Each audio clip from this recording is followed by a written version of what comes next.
ایک اور صحابی ہے ہلال بن امیہ رضی اللہ تعالیٰ عنہ، انہوں نے رسول اللہ صلی اللہ علیہ وسلم کی دربار میں عرض کی کہ اللہ کے رسول، میرا ایک غلام ہے اور اس کا نام ہے سمحہ، شریک ابن سمحہ، شریک نام ہے، سمحہ کا بیٹا ہے، اس نے میری بیوی سے جو ہے نا اس طرح بدکاری کی، تو اس کے بارے میں تو پر لعان کا جو ہے نا مسئلہ جو آیا۔ لعان اس طرح ہے کہ ایک بندے نے کہا کہ میرے بیوی نے بدکاری کی، تو اس بندے کو چاہیے اس کے لے کے بھائی 4 گواہ لے لے، اس کی 4 گواہ حاضر کرے، اگر 4 گواہ نہیں ہے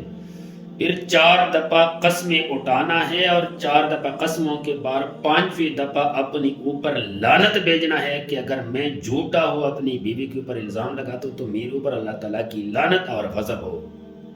اس کو کہتے لعان۔ تو میرے بھائیو، یہ جو ہے نا الزام لگانا یہ اچھی بات نہیں ہے، جو بھی مسئلہ شریعت کی روح سے ہو اسی طرح